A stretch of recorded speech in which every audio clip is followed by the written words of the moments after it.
एक था मछुआरा, नाम था भीमा। भीमा एक अच्छा ईमानदार मछुआरा था। वो और उसकी बीवी एक नदी के पास के एक छोटी सी झोपड़ी में रहते थे। भीमा रोज सुबह मछली पकड़ने के लिए अपनी नाव लेके निकल जाता और शाम तक जो कुछ भी हाथ आता पास के शहर वीरपुर में बेच आता। वो लोग गरीब थे पर अपना गुजारा चला लेते थे। भीमा हमेशा खुश रहता और दूसरों की मदद करता। अरे ओ अम्मा, ठीक है ना? कैसी है कमर अब तेरी?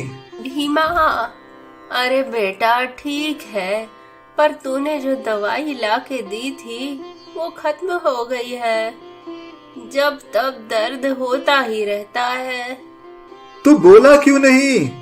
मैं आज काम से लौटते वक्त शहर से और दवाई ले आऊंगा तेरे लिए। चलता हूँ, ख्याल रख। भीमा से जो हो पाता वो हमेशा दूसरों की मदद करता रहता था। शायद इसलिए एक दिन उसकी किस्मत चमक उठी। एक दिन की बात है, भीमा मछली पकड़ रहा था। तभी उसके हाथ एक बहुत बड़ी मछली लगी। ऐसी सुंदर मछली उसने कभी नहीं देखी थी। अरे वाह, क्या मछली है! इतनी रंगीन, इतनी चमकदार। इसका तो अच्छा पैसा मिलेगा। नहीं, मुझे मत बेचो। मैं कोई साधारण मछली नहीं हूँ, मैं मछलियों की रानी हूँ।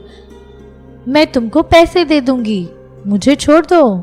मछली बोली, चमत्कार, मछलियों की रानी। ओह, मुझे माफ करना देवी। मैं भीमा मछुआरा हूँ। अपना घर चलाने के लिए मछलियाँ पकड़ता हूँ, लेकिन मैं मछली की रानी को नहीं पकड़ सकता। मैं अभी तुम्हें छोड़ देता हूँ। मुझे कुछ नहीं चाहिए, सब है मेरे पास। शुक्रिया। तुम अच्छे इंसान लगते हो। तुमने मुझे जाने दिया, मेरी जान बचाई। अगर जिंदगी में कभी कुछ मदद चाहिए हो तो मुझे याद करना। मैं जरूर तुम्हारी मदद करूंगी। खुश रहो। खुश रहो मछली रानी। अचंभित भीमा घर की तरफ जा रहा था। घर पे उसकी बीवी उसका इंतजार कर रही थी। अरे वाह मीना, आज तो बड़ी सुंदर लग रही हो तुम। हाँ, मैंने ना नई साड़ी खरीदी। मैं तो लेती रहती हूँ। मेरे पति बहुत कमाते हैं। तेरा पति क्या करता है? ये ना मछली पकड़ते हैं, पास में ही। मछुआरे हो? अच्छा चल, मुझे काम है, चलती हूँ।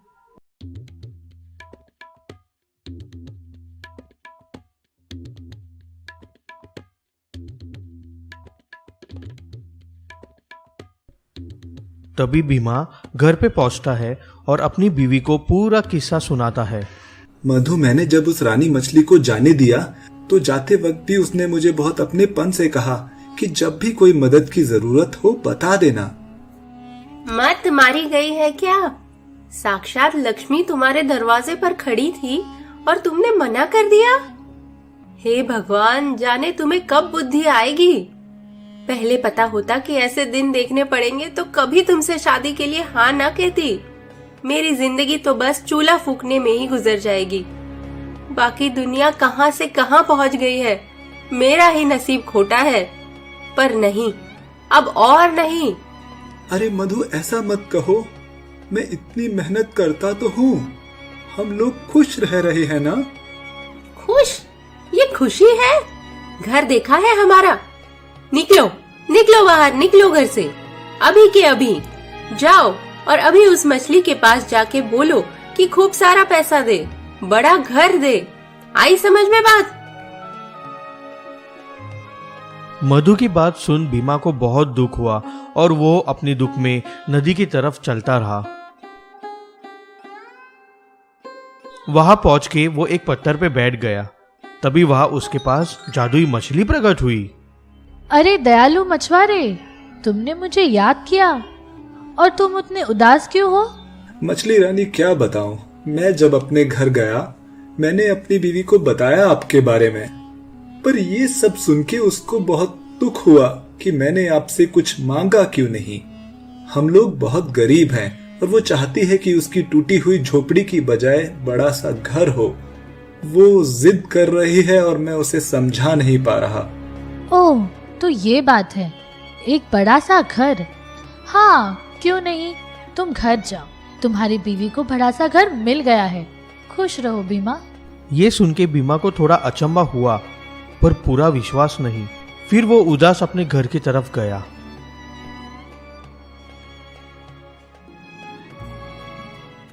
अरे, मैं गलती से कहीं और आ गया हूँ। यहाँ तो मेरा घर हुआ करता था। फिर उसे घर में से अपनी बीवी की आवाज आई। आ जाओ, तुम्हारा ही घर है, आ जाओ। सुनो, चमत्कार हो गया। मेरी आंखों के आगे आगे हमारी झोपड़ी बदल के एक सुंदर सी हवेली बन गई। देखो, मैंने कहा था ना, वो मछली से कुछ मांगना चाहिए था। अरे वाह मधु, चलो अब तो तुम खुश हो ना? तुम खुश हो कि नहीं? अच्छा, तुम तो उस टूटी फूटी झोपड़ी में भी खुश थे। मेरी वजह से ये घर मिला है, वरना जिंदगी भर झोपड़ी में ही रहते। नए घर में मछुआरे की बीवी को कुछ दिन अच्छा लगा, पर जल्दी ही वो असंतुष्ट हो गई। अरे भीमा, हम तो बहुत सस्ते में कट गए। हमको जादू की मछली से और कुछ अच्छा मांगना चाहिए। हम तो अभी भी बहुत गरीब हैं। मैं समझ गई, मुझे एक बड़ा सा महल चाहिए और पूरे शहर पे राज चाहिए। मैं रानी बनूंगी, तभी मुझे खुशी मिलेगी। हाँ, तुम एक काम करो, अभी जाओ उस मछली के पास और बोलो उसे मुझे महल चाहिए, राजपाट चाहिए। तब तक घर मत आना। बीमा को ये सुनकर बहुत दुख हुआ, पर उदास बीमा फिर से नदी के पास जाके बैठ गया और मछली रानी को याद करते ही वो प्रकट हो गई। भीमा, तुम फिर उदास हो? क्या हुआ? तुम्हारी बीवी को ये घर पसंद नहीं? ठीक समझा मछली रानी, वो अभी भी दुखी है। उसकी जिद है कि उसको एक महल चाहिए, राजपाट चाहिए, शहर की रानी बनना चाहती है। भीमा, तुमने मेरी जान बख्शी है। तुम दुखी रहो तो मुझे भी अच्छा नहीं लगेगा। चलो, तुम्हारी बीवी की ये इच्छा भी पूरी कर देते हैं। घर जाओ, तुम्हारे घर की जगह एक आलीशान महल है और तुम्हारी बीवी अब पूरे शहर की रानी है। मछली की बात सुन बीमा घर लौट गया और वहां एक विशाल महल को देख के वो समझ गया कि ये उसका ही घर है। वो अंदर गया तो वहां बहुत सारे लोग थे। रानी आराम कर रही थी, लोग सेवा कर रहे थे।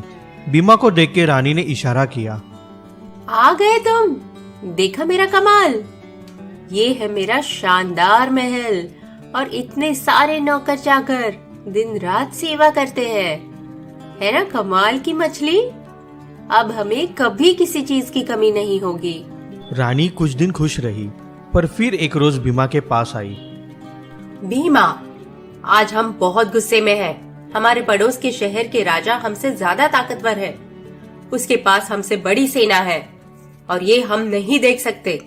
हम सबसे बड़ी महारानी बनना चाहते हैं। पूरे देश में नहीं, पूरी दुनिया पे हमारा राज होगा। अब हम छोटा नहीं सोच सकते, हमको पूरी दुनिया पे राज करना है।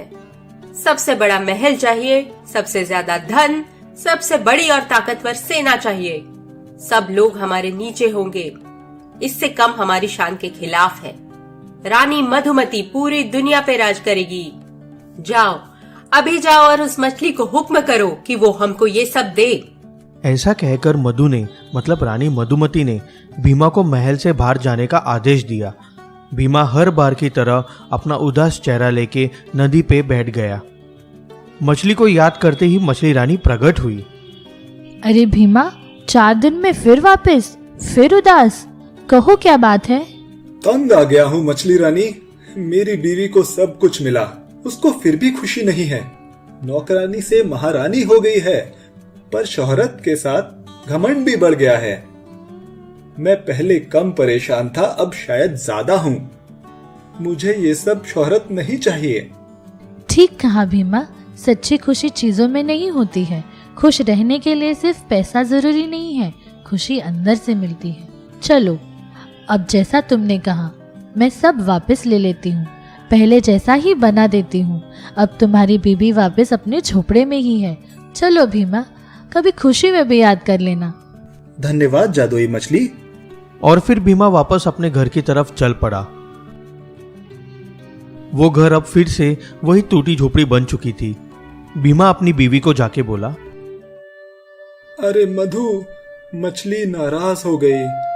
उसने सब वापस छीन लिया और मुझे भगा दिया। ओह, मैं समझ गई। लेकिन भीमा, सच बताओ तो मुझे भी अमीरी में कोई बेहतर खुशी नहीं मिली। हम तो पहले भी खुश ही थे। चलो भूल जाओ सब कुछ। अच्छा सुनो, पड़ोस वाली अम्मा आई थी, बोल रही थी कि उनकी पीठ तुम्हारी दवाई से ठीक हो गई है, लड्डू दे के गई है। तो ये थी भीमा और जादुई मछली की कहानी। बच्चों, आपको भी समझा ना, सच्ची खुशी पैसों से नहीं अपने लोगों से मिलती है।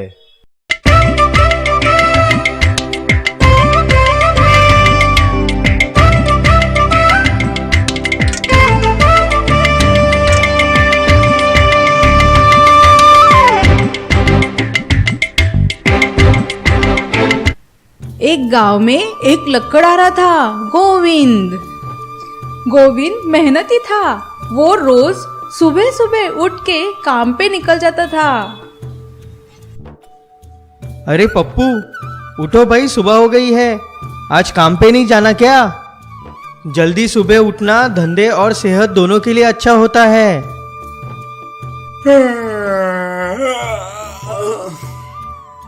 अरे गोविंद, जा भाई, ज्ञान मत दे।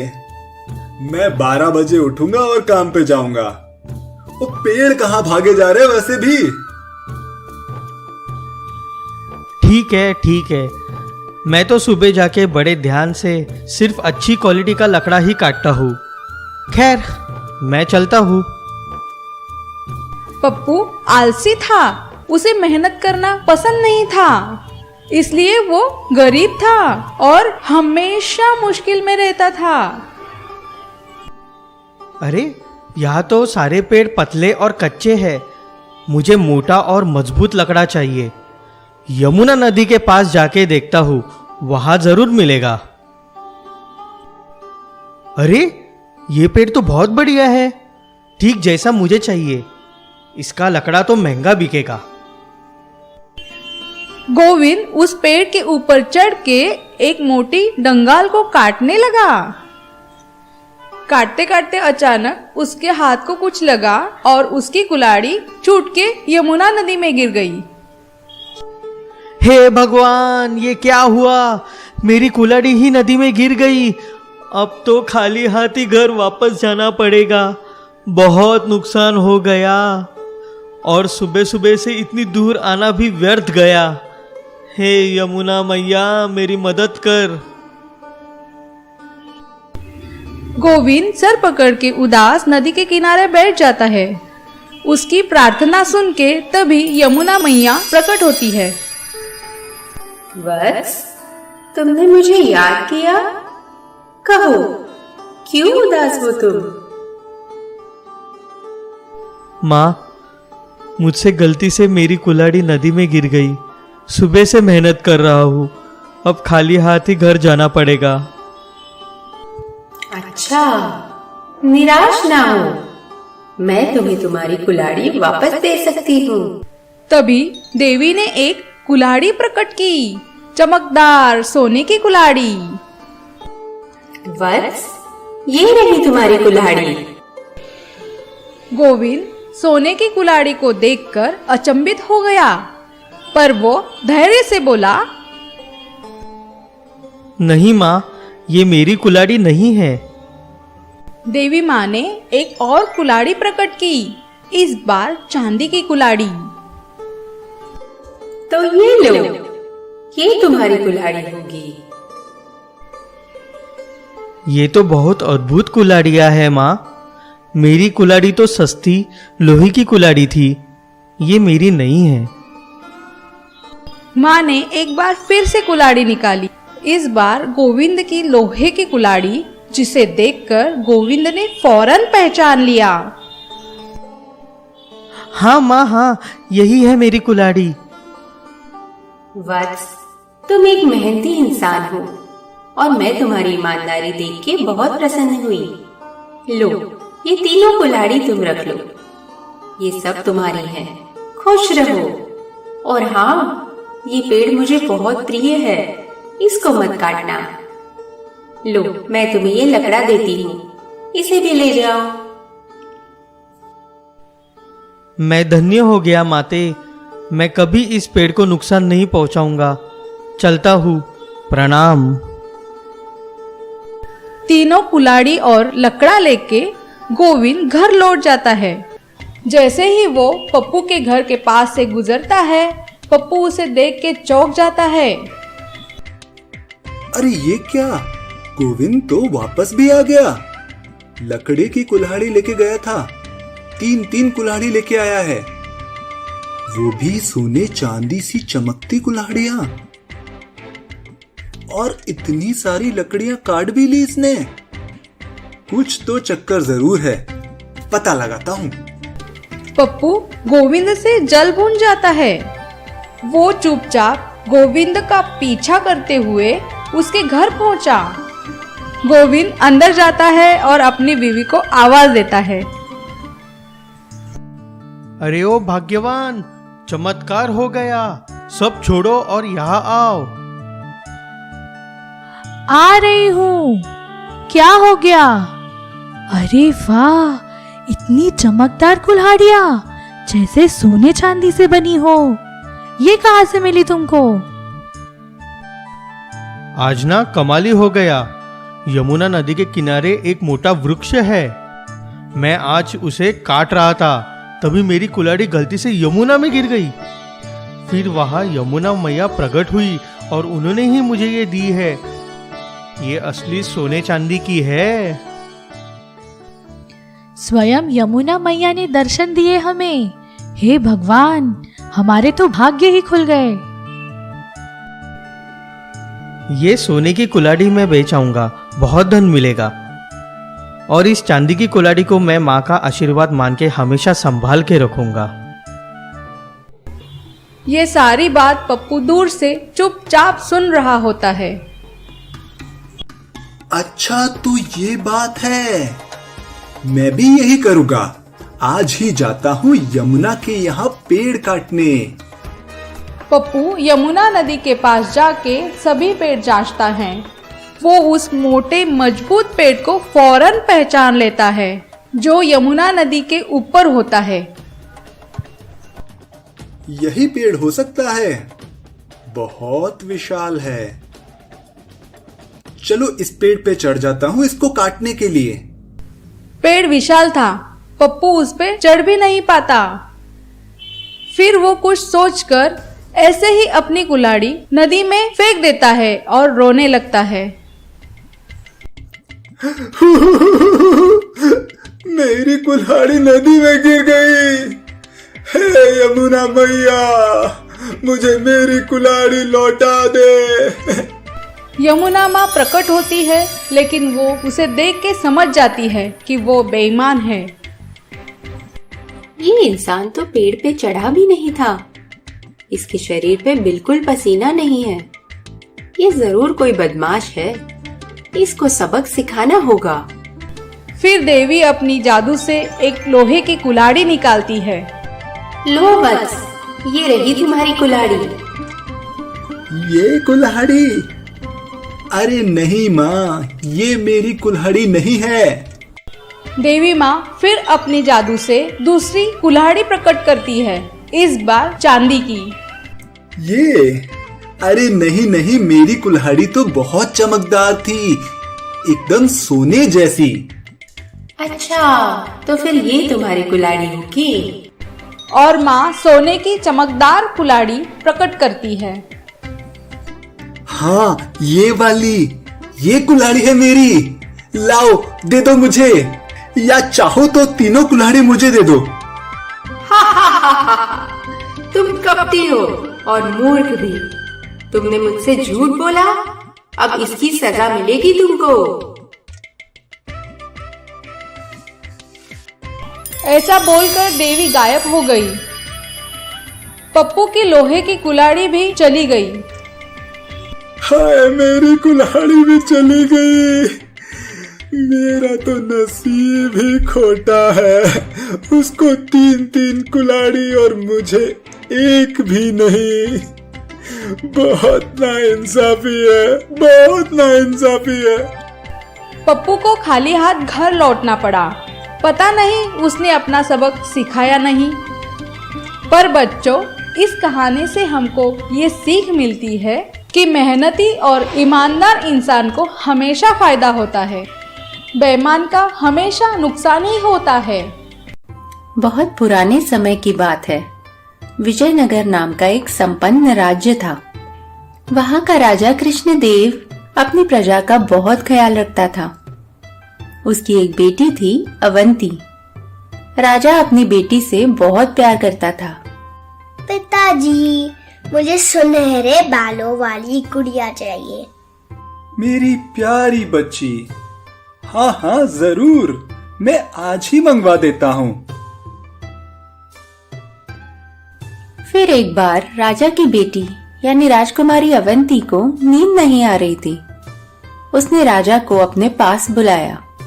क्या बात है मेरी बच्ची, आज तुम्हें नींद नहीं आ रही? हाँ पिताजी, मैं रोज चांद देख के सोती हूँ, पर आज तो कोई चांद ही नहीं है। तो पिताजी, आप मेरे लिए मेरा खुद का चांद ला दोगे क्या? चांद चाहिए मेरी बेटी को? क्यों नहीं, मैंने तुम्हारी माँ को वचन दिया था कि तुम जो भी मांगोगी मैं तुम्हें ला के दूंगा।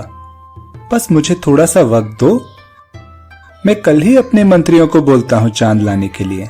और फिर अगले दिन राजा ने अपने प्रधानमंत्री को बुलाया और सब समझाते हुए कहा, मंत्री जी, राजकुमारी अवंती को खेलने के लिए चांद चाहिए।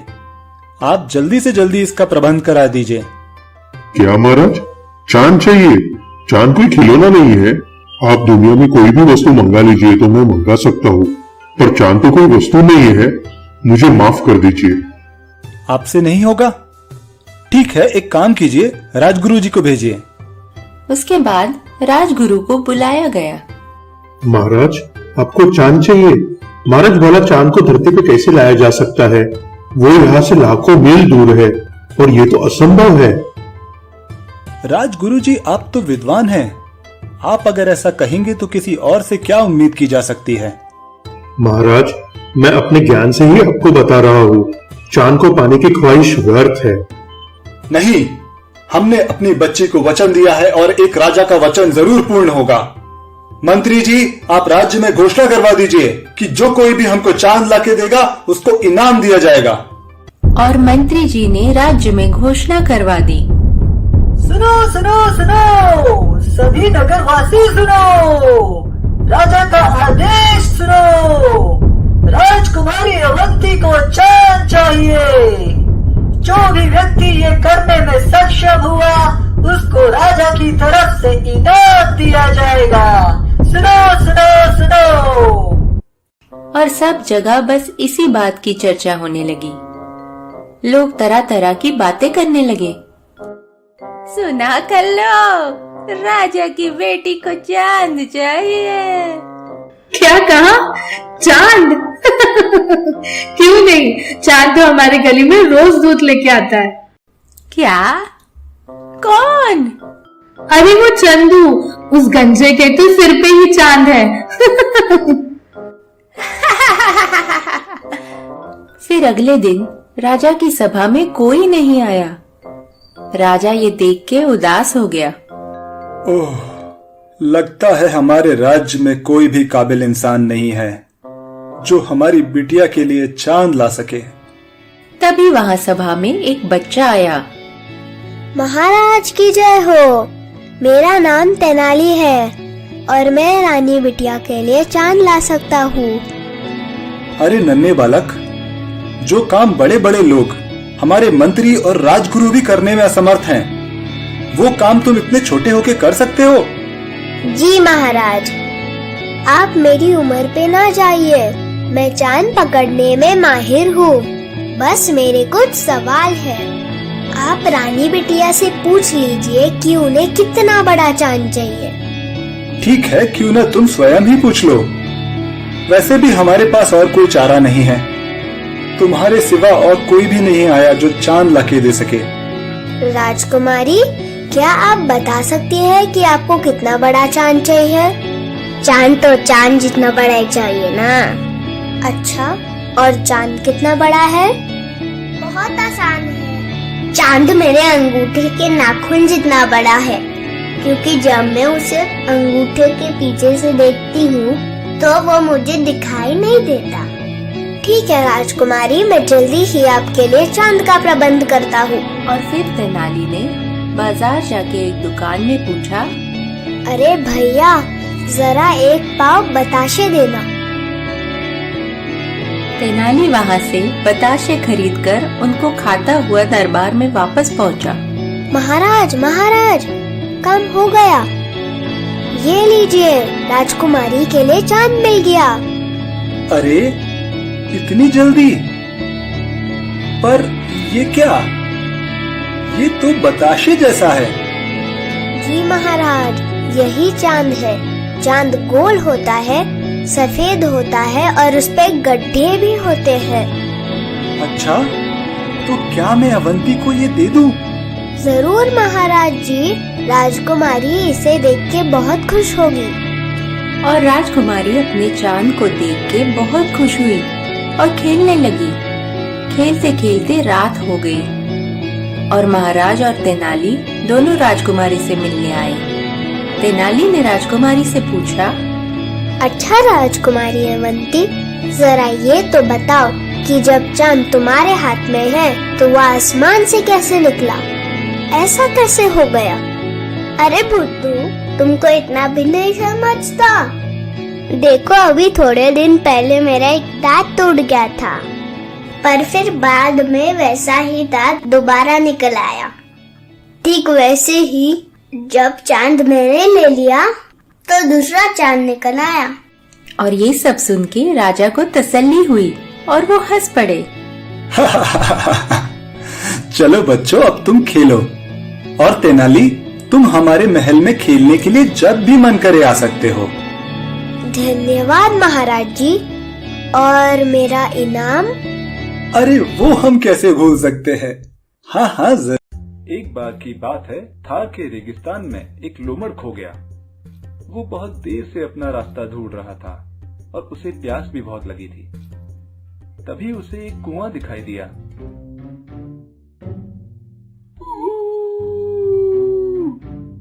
कमाल है, रेगिस्तान में कुआं। कहीं मेरी आंखें धोखा तो नहीं खा रही?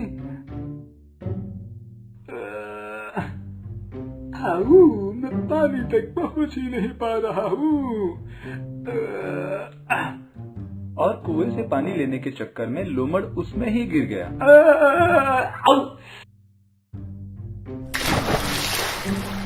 अयो, गिर गया। किसने धक्का मारा मुझे? लग गई। पानी पी लेता हूँ। वाह वाह, कितना निर्मल और मीठा पानी है। मजा आ गया। पूरी प्यास मिट गई। पर अब इस कुएं से बाहर कैसे निकलूं?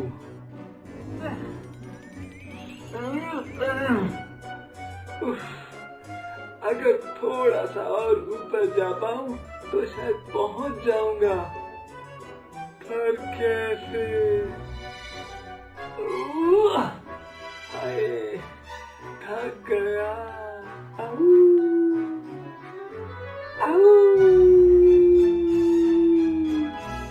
बहुत देर हो गई। रात में तो ठंड से मर ही जाऊंगा। क्या करूं? कोई तो मदद करो। कोई तो मुझे बाहर निकालो। कोई तो बचाओ, बचाओ मुझे, बचाओ, बचाओ। इत्तेफाक से तभी वहाँ से एक बकरी गुजर रही थी। अरे ये आवाज कहाँ से आ रही है? यहाँ कौन है? मुझे इतनी प्यास लगी है। आवाज तो इसी में से आ रही है। कोई है यहाँ? आओ, है ना, मैं हूँ मैं, देखो इधर। डोमर मामा, कुएं में तुम अंदर क्या कर रहे हो? अब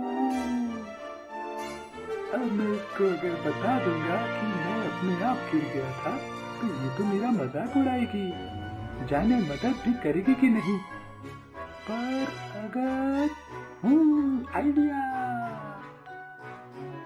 अरे बकरी, मैं तो स्नान कर रहा हूँ, इतना अच्छा पानी है इस कुएं का, पूरे रेगिस्तान, अरे रेगिस्तान क्या पूरी दुनिया में ऐसा पानी कहीं नहीं मिलेगा। एक बाबा ने मुझे इस पानी के बारे में बताया था, बोला कि इसमें स्नान कर लो तो दिमाग कंप्यूटर से भी तेज चलेगा। क्या बात कर रहे हो, सच्ची? ये पानी जादुई है, चाहो तो तुम भी आजमा के देख लो। आ जाओ स्नान करने, नीचे आ जाओ। अच्छा, ऐसा है तो फिर तुम बचाओ बचाओ क्यों चिल्ला रहे थे? बचाओ, अरे नहीं, तुमने गलत सुना होगा। मैं तो बोल रहा था कोई तो आओ कुएं नहाओ, कोई तो आओ कुएं नहाओ। तुम्हारे कान काम नहीं कर रहे लगता है, जल्दी से अंदर आ जाओ और इस पानी में साफ कर लो, बहुत ही उत्तम पानी है। ठीक है, मैं भी आती हूँ। और ये बोल के बकरी फट से कुएं में कूद गई।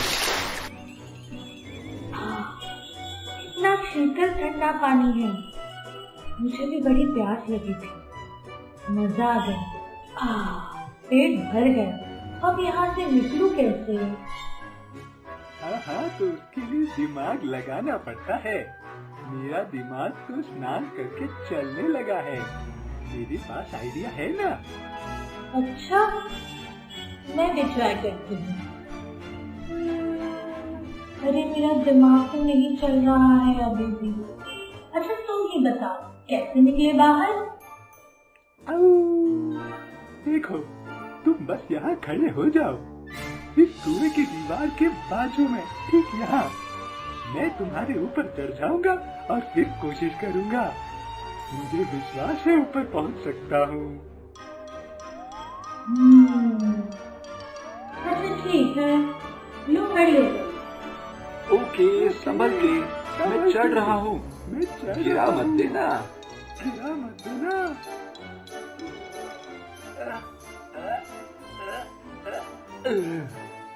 निकल आया, देखा है ना कमाल का आइडिया। पर मैं तो अभी भी यही हूँ, मैं कैसे बाहर आऊँ? तो थोड़ा पानी और पी, तेरा दिमाग भी खुल जाएगा। और जोर जोर से आवाज लगाना, हाँ, बचाओ की।